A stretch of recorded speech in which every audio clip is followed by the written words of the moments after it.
Muy buenos días, amados hermanos. Bienvenidos a nuestra escuela dominical de hoy, domingo 6 de septiembre. Mire usted, ya estamos en septiembre.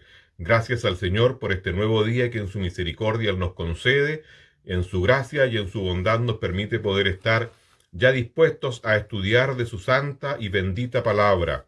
En este domingo 6 de septiembre nos corresponde nuestra lección número 22, que es la continuación de la lección del domingo pasado, en donde estábamos analizando la obra del Espíritu Santo.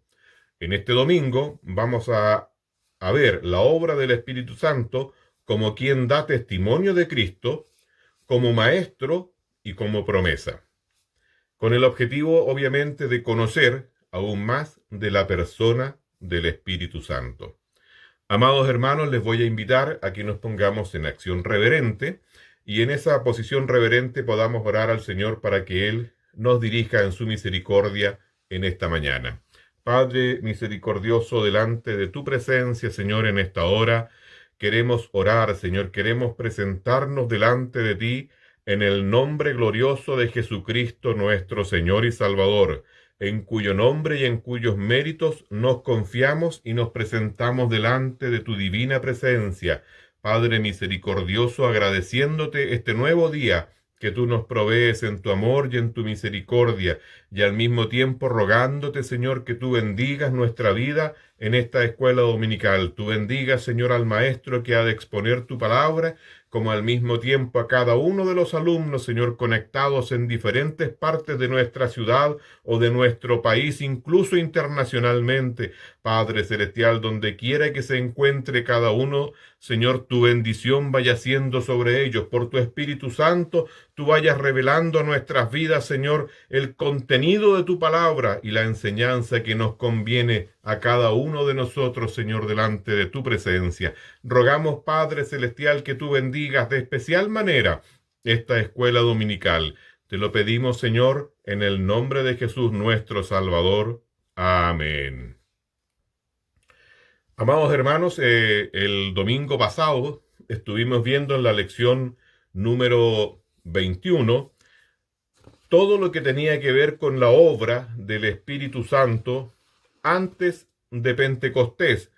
Luego vimos lo que era durante el movimiento pentecostal y luego alcanzamos a ver también cuál era la obra del Espíritu Santo de nuestro Señor, de nuestro Dios, eh, posterior después, ¿no es cierto?, de Pentecostés, ya en el movimiento pentecostal y como consolador. Bueno, en esta oportunidad, amados hermanos, vamos a continuar viendo esta obra del Espíritu Santo a través de la historia y cómo vamos a ver la obra del Espíritu Santo operando a favor del creyente, de la iglesia, dando testimonio de Cristo en sus diferentes facetas y cómo Dios ha utilizado a las personas para que sean estas personas sus instrumentos útiles en sus manos para dar claro y fiel testimonio de lo que el Espíritu Santo desea hacer en cada uno de nosotros. Amados hermanos, nos vamos a encontrar muchas veces con quienes de alguna manera niegan la obra del Espíritu Santo porque ellos no la han experimentado. Y en razón, amados hermanos, de que ellos no la han experimentado, la razón o la forma más fácil de hacerse a un lado es negarla y decir que el Espíritu Santo y todo lo que obra en el tiempo presente quedó encapsulado para un solo tiempo y no nos permite ver cómo la obra del Espíritu Santo es a través de mucho tiempo y aún en el tiempo presente sigue operando en el corazón de aquellos que creen en él. El primer punto, amados hermanos, que vamos a ver eh, de la obra del Espíritu Santo es el Espíritu Santo dando testimonio de Cristo. Eh, y nos vamos a remontar a mucho tiempo atrás, porque el Espíritu Santo comenzó a dar testimonio de Cristo desde el momento mismo de la caída del hombre. Cuando el hombre, amados hermanos, cae ante la presencia de Dios en pecado y es venida la muerte sobre la humanidad, ya comienza el Espíritu Santo a dar testimonio a diferentes personas, a diferentes siervos, a diferentes hombres de Dios y mujeres de Dios en la antigüedad. Y un tema o una forma de ejemplificar esto, amados hermanos, es la inspiración que recibieron los profetas en la antigüedad, cuando el Espíritu del Señor venía sobre ellos y les revelaba o les traía un mensaje, una palabra, para que ellos pudieran transmitirla también al pueblo. Y muchas de esas palabras fueron, amados hermanos, lo que hoy llamamos profecías cristológicas. La cristografía de Cristo comienza muy allá en la antigüedad. Hay un libro de un profeta llamado Isaías, que en los círculos teológicos muchas veces se habla de él como el quinto evangelio. Amados hermanos, debido a que gran cantidad de las profecías que están contenidas en el libro de Isaías se refieren precisamente a Cristo, a la obra de Jesús, a lo que Jesús viviría, haría, cómo nacería. Muchas de esas profecías que están contenidas en este libro es porque el Espíritu Santo estuvo ayudando, estuvo revelándose a Isaías para desde la antigüedad dar testimonio de Cristo. Esto, amados hermanos, lo vamos a ver con mucha facilidad en el libro del profeta Isaías, en el capítulo 11 y en los primeros 2 versículos, que es un muy buen ejemplo de una profecía mesiánica. Fíjese usted qué dice en Isaías, en el capítulo 11 y versículos 1 y 2. Dice lo siguiente: saldrá una vara del tronco de Isaí, y un vástago retoñará de sus raíces, y reposará sobre él el espíritu de Jehová, espíritu de sabiduría y de inteligencia, espíritu de consejo y de poder, espíritu de conocimiento y de temor de Jehová. ¿De quién está hablando, amados hermanos, en esta profecía? Sino de otro, de Jesús, de Cristo, que vendría a nacer del tronco, ¿no es cierto?, de Isaí, que era el padre de David. Las profecías era que de la simiente de David, de la línea genealógica de David, vendría el Mesías. Y esta profecía, amados hermanos, fue dada aproximadamente 750 a 800 años antes de Cristo. Mucho tiempo antes de que se cumpliese esta profecía, ya el Espíritu Santo estaba dando testimonio de Cristo en la antigüedad. Amados hermanos, esto mismo lo podemos ver ahora, donde no solamente da testimonio de la persona de Cristo, sino que el Espíritu Santo aún penetra un poco más y comienza a dar testimonio desde ya en aquellos años de la obra que Cristo Jesús realizaría en esta tierra, no solo de la persona, sino que también profundiza en la obra. Mire, acompáñeme a leer en Isaías, en el capítulo 53, los primeros 12 versículos. Aquí va a entender usted por qué a Isaías se le llama el quinto evangelio. Mire, en los versículos 1 al 3, la profecía está centrada en la persona de Cristo, en cómo iba a ser el Cristo. Nos dice: ¿quién ha creído a nuestro anuncio y sobre quién se ha manifestado el brazo de Jehová? Subirá cual renuevo delante de él, y como raíz en tierra seca. No hay parecer en él, ni hermosura. Le veremos más sin atractivo para que le deseemos. Despreciado y desechado entre los hombres, varón de dolores, experimentado en quebrantos. Y como que escondimos de él el rostro, fue menospreciado y no lo estimamos.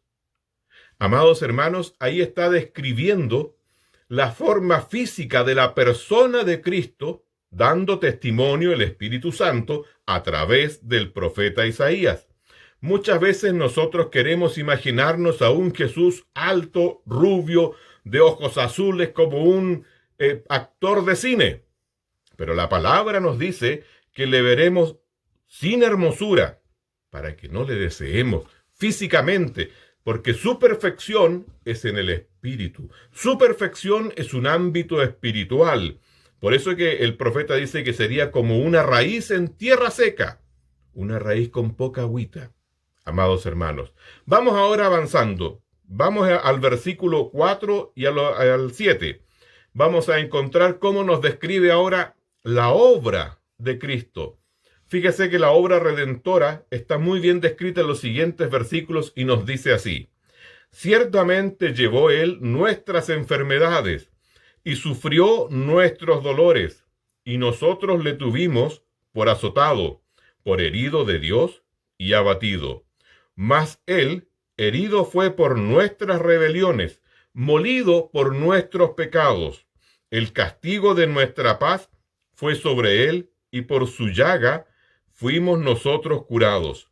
Todos nosotros nos descarriamos como ovejas, cada cual se apartó por su camino, mas Jehová cargó en él el pecado de todos nosotros. Angustiado él y afligido, no abrió su boca. Como cordero fue llevado al matadero, y como oveja delante de sus trasquiladores, enmudeció y no abrió su boca.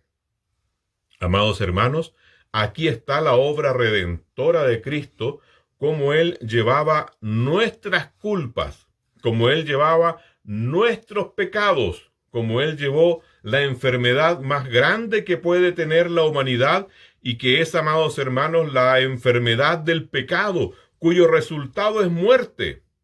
Pero Cristo Jesús llevó sobre sus hombros en la cruz del Calvario toda esa culpa, haciendo su obra expiatoria para que hoy nosotros tuviésemos vida eterna.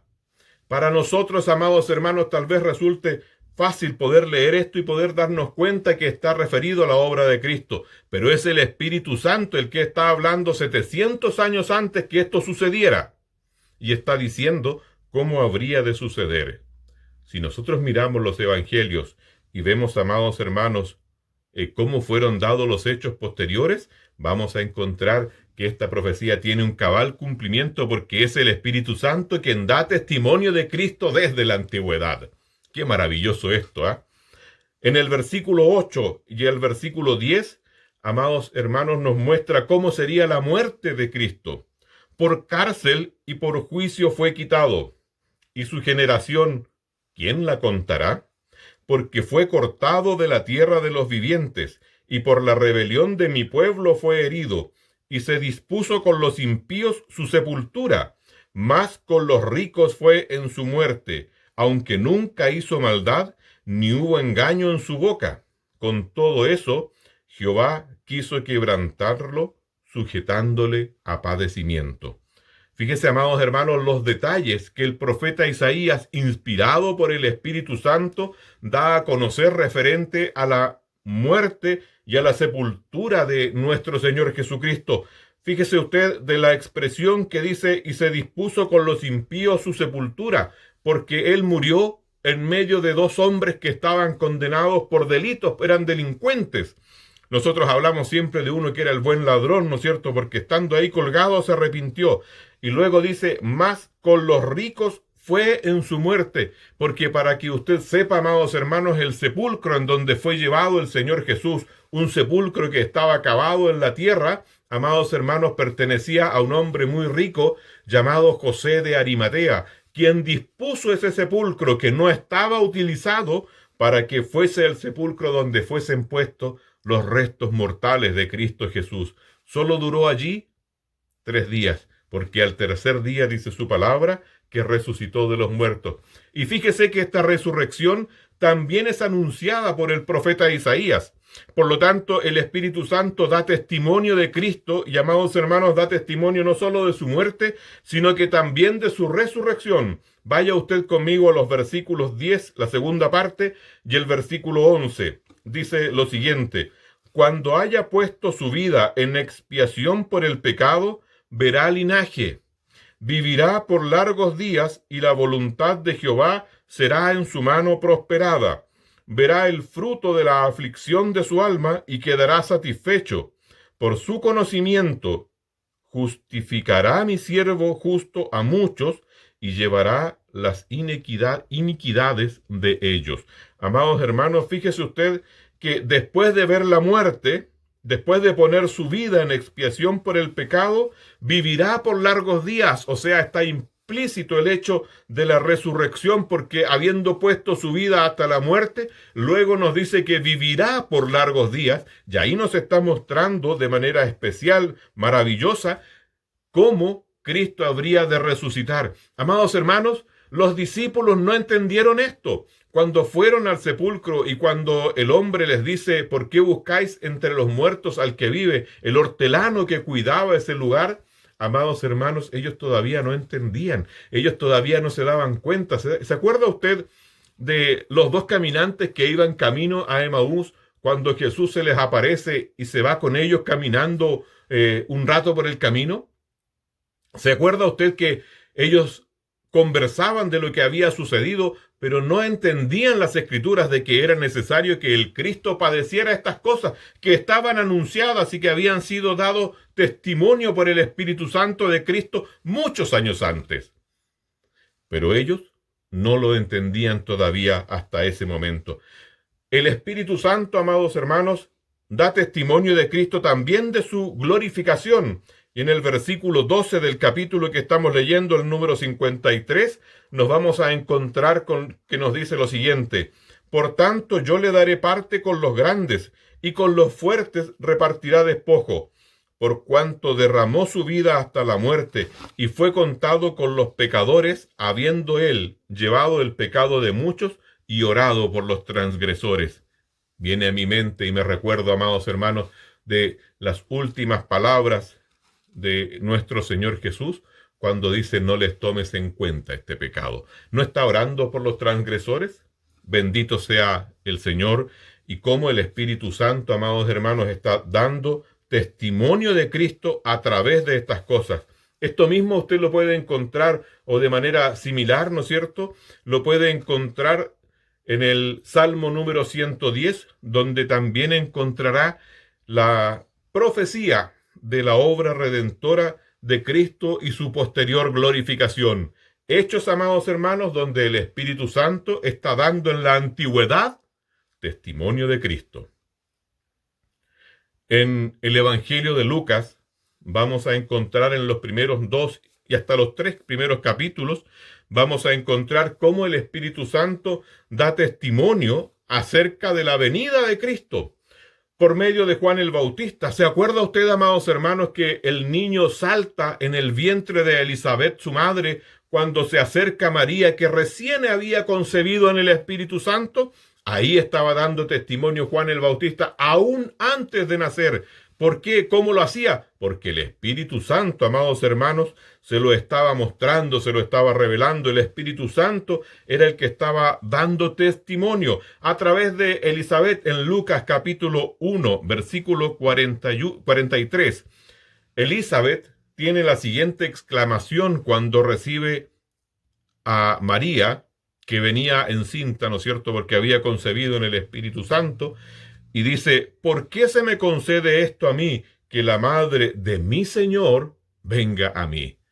El Espíritu Santo le había revelado a Elizabeth, amados hermanos, que quien estaba en el vientre de María era el Señor Dios Todopoderoso, que venía a salvarnos de nuestros pecados. Ahí estaba el Espíritu Santo dando testimonio de Cristo el Señor.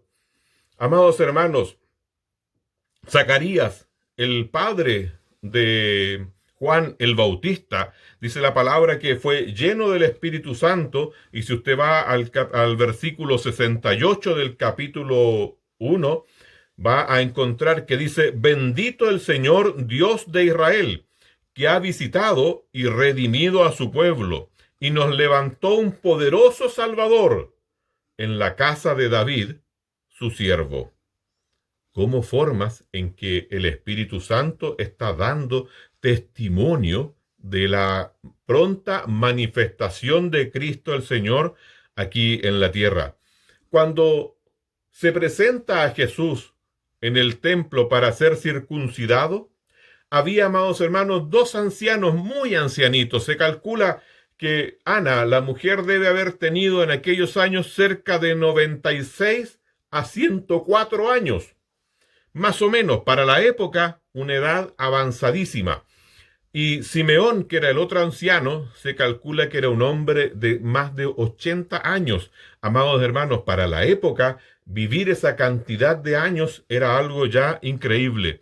Y fíjese usted que ambos reciben testimonio de que ese niñito, ese bebé, es el Salvador. Amados hermanos, de hecho, Simeón llega a decir en el capítulo 2, versículo 30, está este registro, dice, porque han visto mis ojos tu salvación.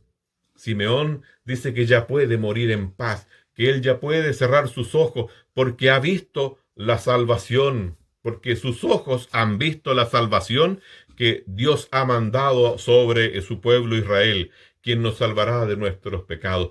Ana profetiza, amado, y esa mujer tan anciana a todos les daba testimonio de que ese niño era el Salvador del mundo. Amados hermanos, el Espíritu Santo a través de ella estaba dando testimonio a la generación que no le abrió el portal en el mesón. Le estaba dando testimonio de que ese niño era el Salvador. Amados hermanos, yo me imagino que muchas de esas personas vieron después el ministerio de la predicación de Cristo el Jesús.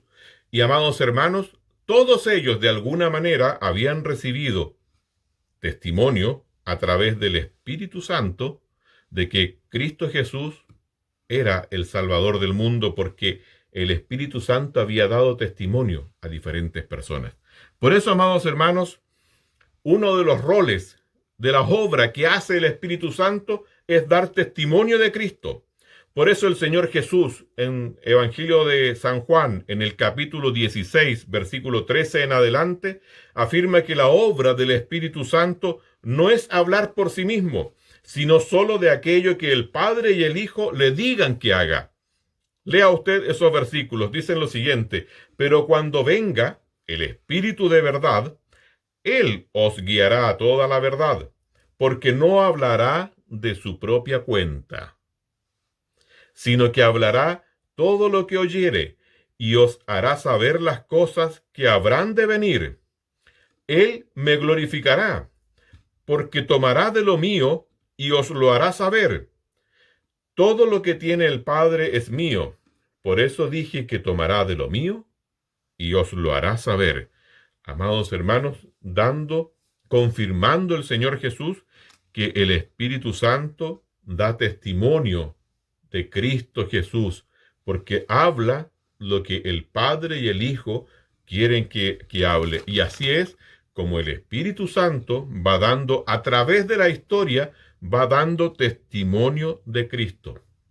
No crea usted, amados hermanos, que esto terminó ahí, porque el Espíritu Santo a través de los creyentes sigue dando testimonio de Cristo a través de la historia, y en el tiempo presente lo está haciendo a través de nosotros, de diferentes maneras. Pero Dios está utilizando nuestra vida para que nosotros también hoy día demos testimonio de Cristo Jesús. Otro de las manifestaciones del Espíritu Santo, vamos a ver que es el actuar como maestro. Amados hermanos, el Espíritu Santo en su rol de maestro puede y quiere ayudar a todo creyente para que interprete y comprenda correctamente la palabra de Dios y su obra en el mundo. Él es quien nos guiará, el Espíritu Santo es quien nos guiará a toda verdad y a toda justicia. Nunca se ha preguntado, amado hermano, quién es el que guió, por ejemplo, a Lutero a comprender la verdad de la gracia, cuando en ese momento se estaban vendiendo las indulgencias porque era la forma de alcanzar la salvación. Sin embargo, el Espíritu Santo obra en ese monje y le va mostrando a través de las Escrituras, le va abriendo el entendimiento para que Lutero también pueda entender que la salvación no es por obras, sino por gracia de Dios, para que nadie se gloríe. Amados hermanos, usted sabe que aquí en Chile a los evangélicos durante muchos años nos han dicho canutos. ¿Y sabe usted por qué nos dicen canutos? Porque uno de los primeros predicadores del evangelio que hubo aquí, cuando la patria estaba naciendo por allá por 1870, fue Juan Bautista Canut de Bon. Y Juan Bautista Canut de Bon, amados hermanos, que se convierte por allá en 1868, era un sacerdote. Y casualmente encontró en la estación de trenes de Quillota, aquí cerquita, en la estación de trenes de Quillota, casualmente, encontró un Nuevo Testamento que a alguien se le había quedado olvidado en una de las bancas. Amados hermanos, y ese sacerdote, leyendo ese Nuevo Testamento en el libro de los Romanos, se convierte al Señor y se transforma en un predicador de la palabra. Y por eso a los evangélicos en Chile les llaman canutos, por Juan Bautista Canut de Bon. No es el Espíritu Santo, amados hermanos, en que como maestro está guiando a estas personas, a nosotros mismos, a conocer, a ver, a entender la palabra del Señor y a caminar por sus caminos. Esto es evidentemente, amados hermanos, la obra del Espíritu Santo como maestro, para que nosotros, sus hijos, podamos entender y podamos caminar verdaderamente en sus caminos.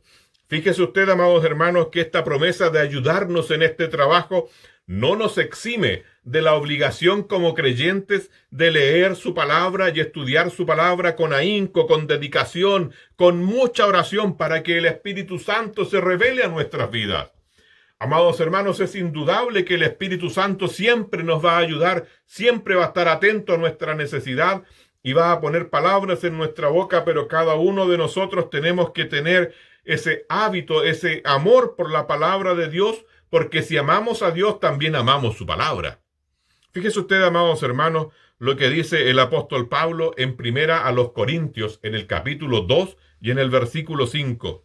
Dice, para que vuestra fe no esté fundada en la sabiduría de los hombres, sino en el poder de Dios.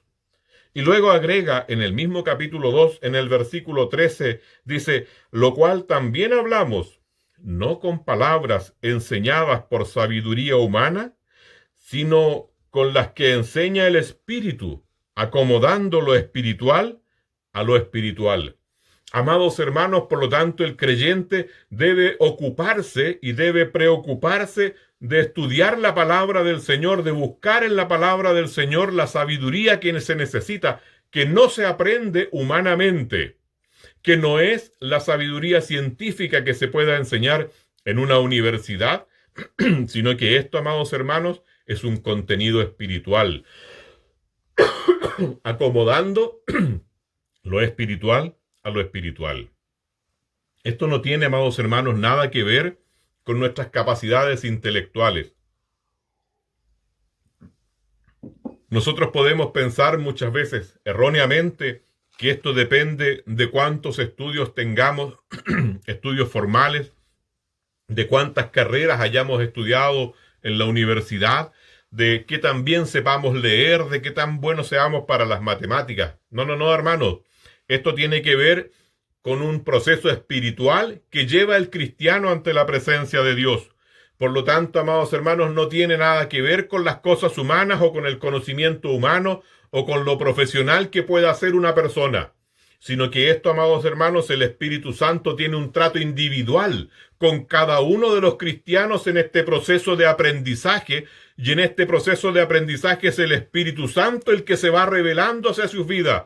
Por eso es importante, amados hermanos, que el creyente busque la presencia del Señor en la lectura de la palabra, en la oración, en el estudio cuidadoso de la palabra, en el memorizar parte de los versículos de la palabra, para que pueda, amados hermanos, tener esa base sobre la cual el Espíritu Santo irá obrando e irá operando en su corazón para transmitirle esa gracia y esa sabiduría que tanto necesitamos cada día. Muchas veces nosotros vamos a pensar que somos faltos de sabiduría, que no tenemos inteligencia, que no tenemos la capacidad. Pero fíjese usted lo que dice, amados hermanos, Santiago en el capítulo 1 y versículo 5. Dice, y si alguno de vosotros tiene falta de sabiduría, pídala a Dios, el cual da a todos abundantemente y sin reproche, y le será dada. El Espíritu Santo, amados hermanos, nos conducirá a toda verdad a medida que leamos y estudiemos cuidadosamente la Biblia bajo su dirección. En Juan, en el capítulo 14 y en el versículo 26, el Señor Jesús nos dice: más el Consolador, lo dice el Señor Jesús, el Espíritu Santo, a quien el Padre enviará en mi nombre, Él os enseñará todas las cosas y os recordará todo lo que yo os he dicho. Amados hermanos, solo podemos recordar aquello que ya hayamos conocido. El Espíritu Santo, por lo tanto, exige a los creyentes que estudiemos y aprendamos de memoria la palabra, con la seguridad de que el Espíritu Santo nos recordará todo cuanto Jesús ha dicho cuando lo necesitemos. En más de alguna oportunidad les he comentado que en mi infancia, amados hermanos, yo como niño tenía ansias de escuchar la enseñanza de algunos hermanos de la iglesia en donde nos congregábamos, y muchos de esos hermanos o no sabían leer ni escribir, o habían aprendido a leer en la misma Biblia. No eran hombres letrados, ni de tantas profesiones, ni de tantos estudios, pero eran hombres que leían la palabra del Señor con dedicación, con ahínco, oraban al Señor para que el Señor les revelara, y el Señor, amados hermanos, de manera extraordinaria, se revelaba hacia sus vidas y les traía ese conocimiento que nosotros como niños disfrutábamos hasta el día de hoy. Me recuerdo de sus enseñanzas. Amados hermanos, el Espíritu Santo obra también como maestro de los no creyentes. Esta función del Espíritu Santo está dicha en las mismas palabras del Señor Jesús en el Evangelio de Juan, capítulo 16, versículo 8 en adelante, donde nos dice que el Espíritu Santo convence al mundo de pecado, de justicia y de juicio. De pecado por cuanto no creen en mí, está hablando Jesús. De justicia por cuanto voy al Padre y no me veréis más. Y de juicio por cuanto el príncipe de este mundo ha sido ya juzgado. Esto, amados hermanos, se relaciona directamente con la obra que el Espíritu Santo hace para atraer a las personas a la salvación. Jesús mismo nos afirma en San Juan 14:6 que nadie viene al Padre sino por mí.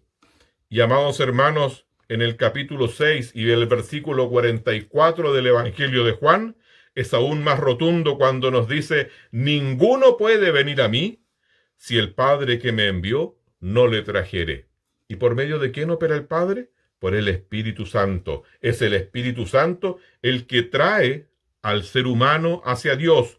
Aunque muchos rechacen esa atracción, Él no se cansa nunca de ese llamado insistente. Por eso es que siempre el Espíritu Santo nos está diciendo: ¿por qué moriréis? Convertíos pues y viviréis. Eso lo encuentra en Ezequiel, capítulo 18, versículo 32.